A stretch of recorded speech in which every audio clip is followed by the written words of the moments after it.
Right, so today we're going to be talking about the make money online industry and whether it's bullshit. Yeah, what are your thoughts on this, man? I don't know. I think that there are a lot of people that have made money. There are a lot of people that have helped. I think people are being helped. Some people need the motivation. But I also fear that a lot of people are being manipulated. A lot of people are being sold false hope. And I feel that even not just the industry, I think even things like, books that I like Rich Dad, Poor Dad, and, these type of books have given people certain words and they've taken them out of context. And now they're actually hurting themselves financially, thinking that they're going to become rich and doing everything to get that because they've read a book or because of some online course or something like that. So I feel like it is really dangerous. Do you know what? There's a part of me that is still attached to it because, I could have gone down this road of being one of those educators or whatever it is. But I think a lot of it is bullshit. I think at the end of the day, people are selling dreams because people are focusing less on what they've claimed that has helped them make money and focusing more on education, so to speak. And you quite rightly said it just now. They're motivating people, but motivation is not enough. It really isn't. Do you know what I mean? That's an emotional thing. Like, it just changes your state of being with the hope that you'll take more action, but that isn't sustainable because a lot of these people, I feel like, forget the softer skills or the offline stuff that you need to do, the meeting with people face to face or the public speaking that you need to do and all of that other stuff. They make it seem like it's just this simple formula, this simple process, and that's all you need to do. Yeah. And that's all it is. When in reality, yes, it is some of that stuff, but it's also other stuff as well. Definitely. And I totally agree because actually, a lot of the time, these people that are successful, they've got a gift. They've got a talent that everybody else hasn't got. It's called bullshit. No, I'm playing. I'm just being hard. Not all of them, obviously. No, not all of them. Some of them are actually talented and that's how they've got to where they've got to. Yeah. But it doesn't mean that because that worked for you, it will work for me. I always tell people it's like medicine. Just because you're taking a medicine and we have similar symptoms, it doesn't mean that medicine's right for me. Because I might be allergic to other things or I might have reactions to other things. And it's the same with it. Just because I went on a certain path, it doesn't make that path universal for everybody. As long as you do these 10 steps, your 10 steps to financial freedom or your 10 steps to being a millionaire, or do you know what I mean? Yeah, no, I hear what you're saying because even those 10 steps, we don't even know how genuine sort of like their success is. Like, social media and technology has glamorized all of this stuff, so we're like, that person's a millionaire. How do you actually know? No. Like, okay, don't get me wrong, in certain instances you can basically say, yes, this person is wealthy. But for a lot of people, how do you know that? Like, we don't live in a society necessarily where you know exactly how much someone's earning unless they got a limited company where you can see that stuff on Company House or whatever it is. Exactly. But you don't know what the success rate is. No. You don't even know what the success rate is when it comes to those people they've educated through their academy or university or whatever it is. There's a lot we don't know. We make a lot of assumptions because these people feed off the whole emotional aspect. Exactly. The reason I know this is because I've learned this stuff. I've gone on a lot of their courses. I've spent thousands of pounds on these people. Has it transformed my life? No. I've learned stuff, don't get me wrong, but it hasn't transformed my life to the point where I'm doing exactly what they're doing because I've realized that a lot of it is rubbish.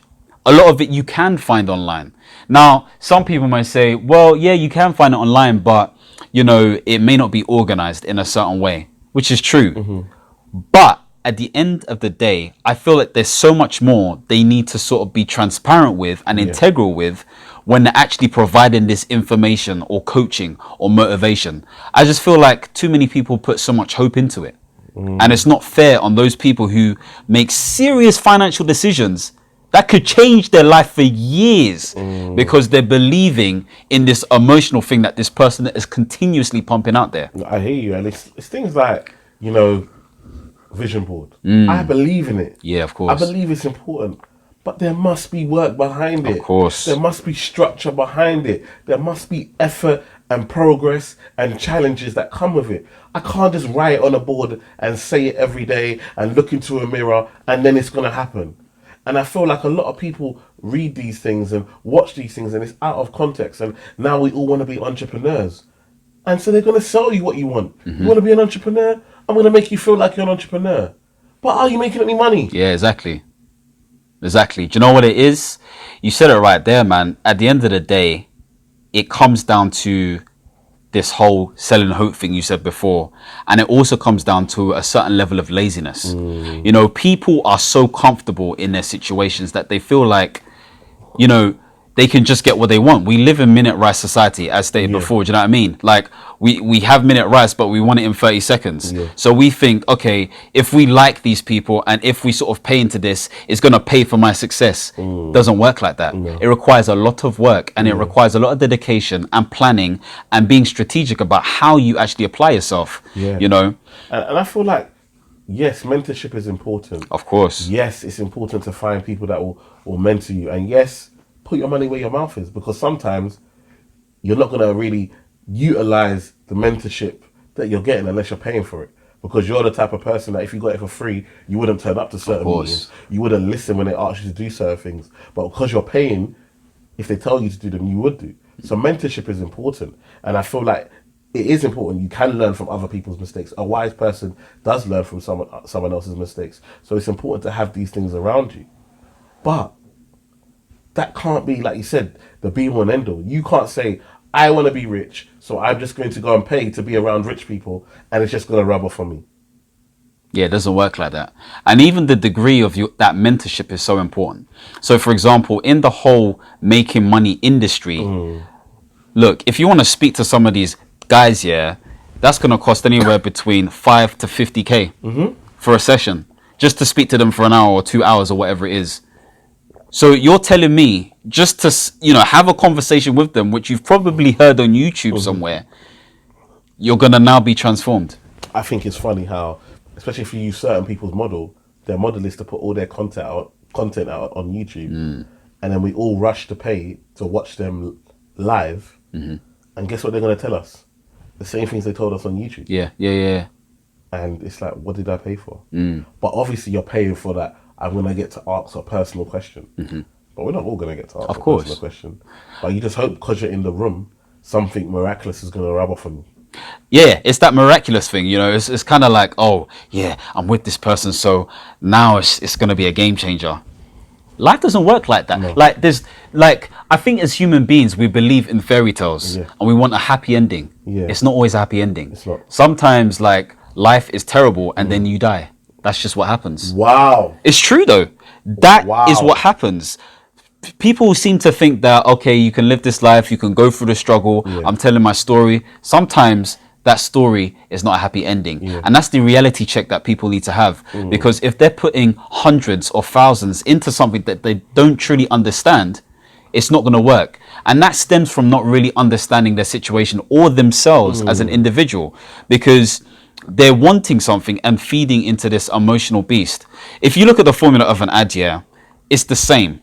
They sort of catch you with, number one, some sort of eye-grabbing sort of headline. Then they talk about the pain. Then they talk about the summit. Then they talk about the gain. Then they talk about the benefits. Then there's a call to action. It's the same in some sort of variation here and there. But the point I'm making is they go through pain, summit, gain, because they know that buying decisions are emotional. They're not logical. No. They're not logical at all. So for me, it just angers me to see all these people selling a dream that doesn't actually exist for the majority of people. And they know it doesn't. Because it keeps the checks coming in. It keeps it coming in. And that's their business model. That's how they get paid. That's how they feed their family. And so we have to look at ourselves and say, what are we paying for? What is the value? When I pay this money, what am I going to have, or what knowledge am I going to have that I didn't have before? What am I going to be able to do that I couldn't do before? And a lot of the time, we're following fashion. We're going to the ones that are most popular, the ones that everyone's going to, and so we just think if we follow like sheep, we'll end up being different. No, you'll end up a sheep in most cases. And so it's about being selective. Yes, don't even seminars. Sometimes I tell people, listen, you've been to so much seminars. It's time you actually do something. Yeah, it's true. Do something. Go out. You know how to invest. You've been to so many property seminars. Save up some money. Go buy a house. Stop coming to a seminar. Yeah, do you know what? It's true, you know, because like I think people like to what's the word? They sort of like hop from one event to an event, you know, because they feel like it's just gonna rub off on them, you know, and they're all of a sudden gonna be a guru or entrepreneur. Like, don't get me wrong. I think paying for something is important. It's important. It is, because it solidifies that commitment factor. Yeah. Willpower is never enough. Never enough. It's just not. Do you know what I mean? So paying for something is good. I'm not a fan of selling a dream. And there's a fine line. Don't get me wrong. There's a lot of these people that are doing good in this world. Yeah. And their success rate is high. Yeah. However, they need to really think about the sort of person that they're attracting as well. And if it's just the common person, well, they're going to get common results. Exactly. That's not common sense. Exactly. You know, at the end of the day. But they're thinking about their pockets. That's the problem, you know. And what is making money online anyway? What is that? Like, I remember I met up with somebody the other day, yeah.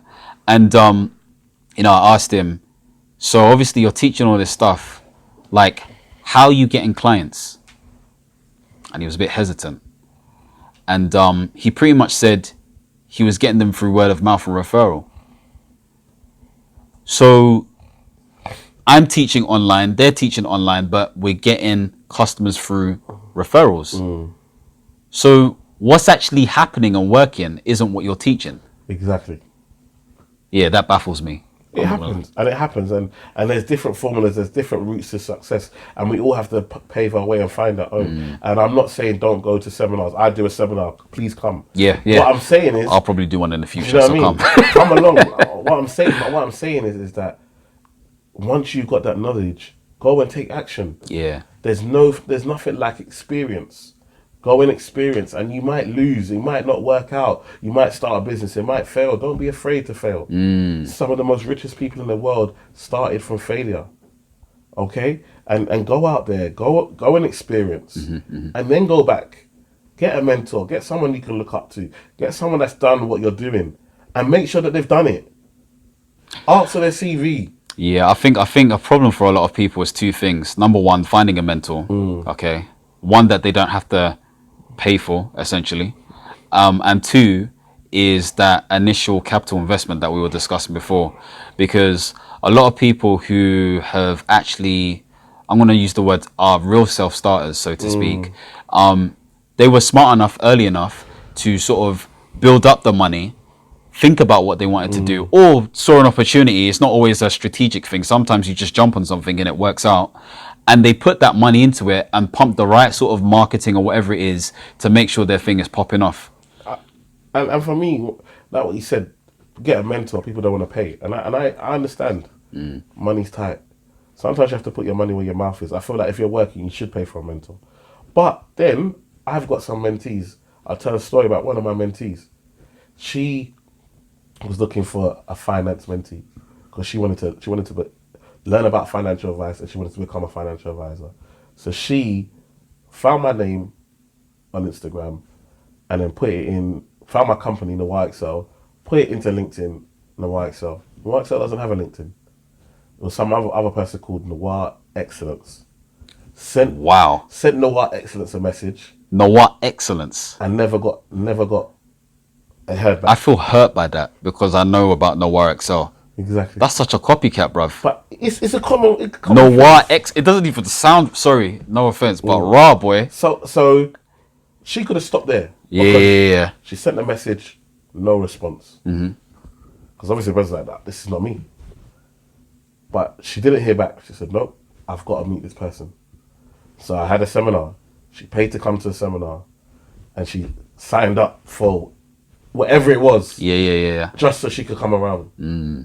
And now she doesn't even pay. Now I mentor her for free because I know she's got the attitude to achieve, and she's got the attitude to go out and succeed. And too many times we think, oh, I'm going to send you an email. Oh, can you mentor me? Do you know how many emails we get? Why am I picking you? Yeah. Why, when I've got wife, 4 kids, businesses, trying to retire early, I'm doing all this You want me to mentor you? just because you sent me an email. Yeah. And you're really nice. It's not enough. Yeah, it's a bit different. It's not enough. And I think that says something about these people who are paying for these online courses and paying for mentors, when really and truly somebody who comes to you that way shows a different willingness. Exactly. You know, and I think that's the difference.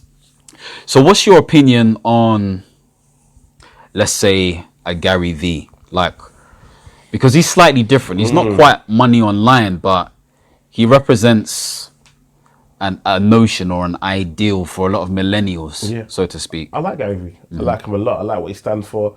I like some of his content and his videos and so forth. But I personally believe that Gary Vee is a very talented man. And he had help, a lot of help, through family, through right situations.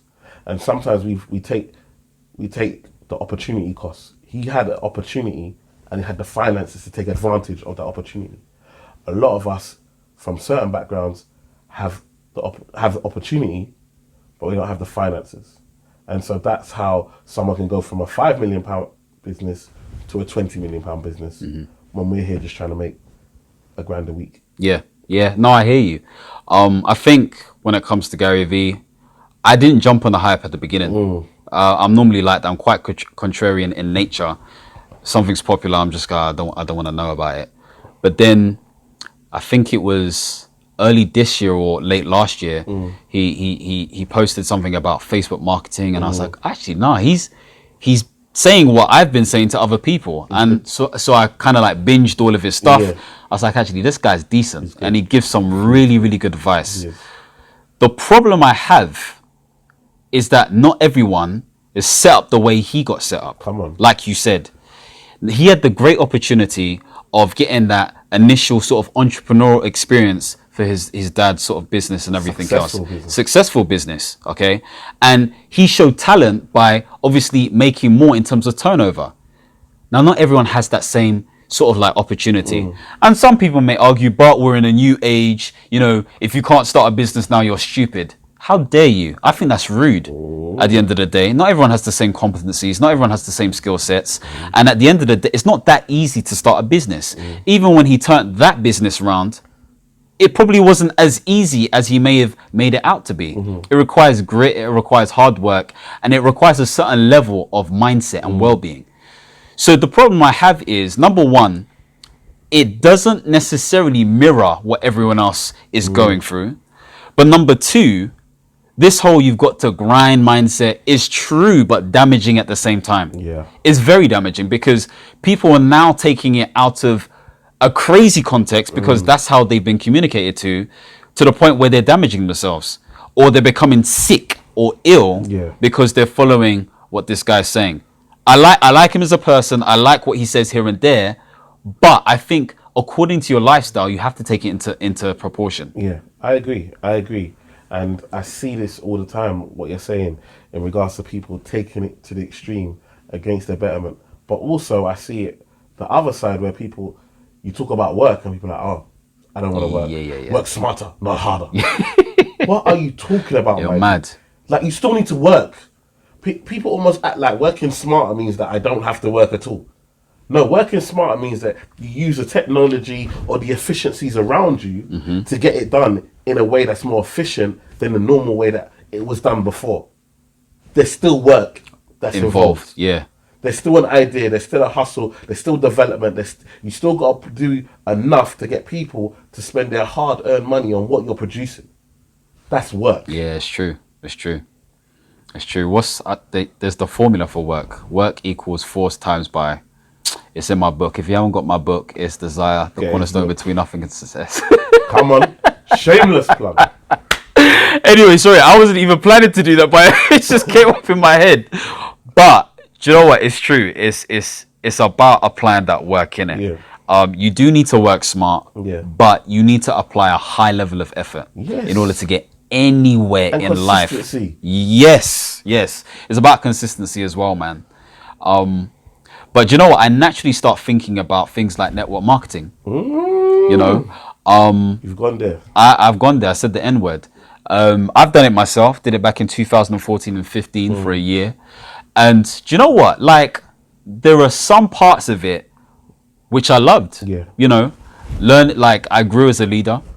I did much more speaking. You know, you had to learn sort of entrepreneurial skills in terms of how you deal with people and relationships. But the negative sides are, I made less money than I made. I broke a lot of relationships, some of them still broken.